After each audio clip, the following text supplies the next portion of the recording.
অনেক দিন আগের কথা। এক গ্রামে বাস করত রামু তার ছোট্ট একটা পরিবার নিয়ে। তার পরিবারে বলতে ছিল তার মা এবং তার স্ত্রী।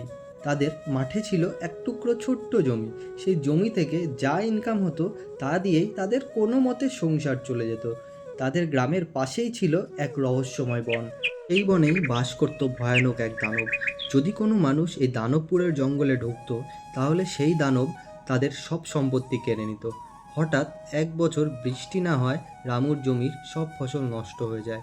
ফসলের অভাবে তাদের ঘরে হাহাকার পড়ে যায় এবং রামুর স্ত্রী রামুকে বলে, কি গো, ঘরে যা চাল আছে আর তো মাত্র কয়েকটা দিন যাবে, তো তুমি কিছু একটা ব্যবস্থা করো। হ্যাঁ, তুমি ঠিকই বলেছ, ঘরে আর বেশি চাল নেই। আমাদের আর কিছুদিনই চলবে। কিন্তু কি করি বলো তো, গ্রামেরও তো সেই একই অবস্থা। তাই সে বাড়ির দাওয়ায় বসে ভাবতে শুরু করলো যে কী করা যায়। কিন্তু কোনো উপায় পেল না। উপায় না পেয়ে সে স্থির করলো সে দানবপুর যাবে। তাই সে হাতে একটা কোদাল নিয়ে বেরিয়ে পড়ল, বাড়িতে কাউকে কিছু না বলে। তারপরে সে প্রবেশ করলো দানবপুরের জঙ্গলে।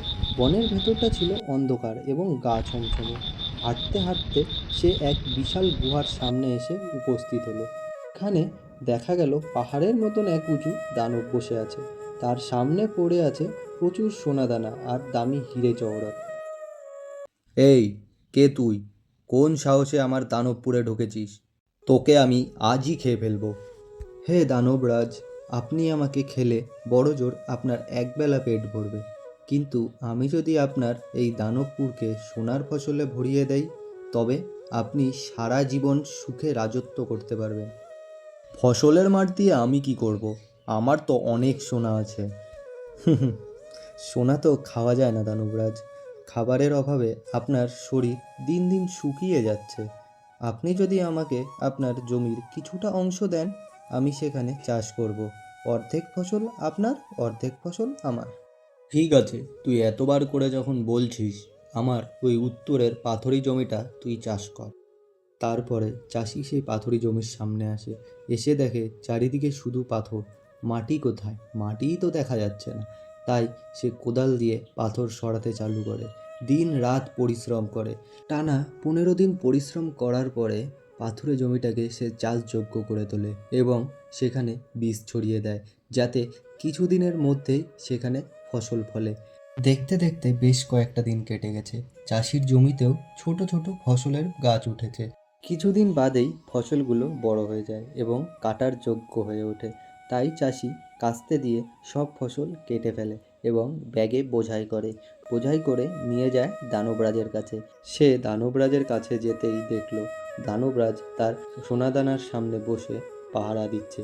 তাই সে বস্তাটা গিয়ে দানবরাজের সামনে রাখলো এবং দানবরাজকে বলল, দানবরাজ, মোট 2 বস্তা ফসল হয়েছিল। তার মধ্যে 1 বস্তা আমি রেখেছি আর কথা মতন 1 বস্তা আপনার জন্য নিয়ে এসেছি। কিন্তু আমি এই ফসল নিয়ে কি করব? আমি তো রান্নাও করতে পারি না। এত টাটকা শাক সবজি দিয়ে আমার তো কোনো কাজই নেই। চাষির কাছে কোনো উপায় না থাকায় চাষি দানবরাজকে তাজা ফল আর সুস্বাদু অন্ন রান্না করে খাওয়ালো। আর এইদিকে দানবরাজও রান্না শিখে গেল। দানব জীবনে প্রথমবার এত সুস্বাদু খাবারের স্বাদ পেয়ে নাচতে শুরু করলো।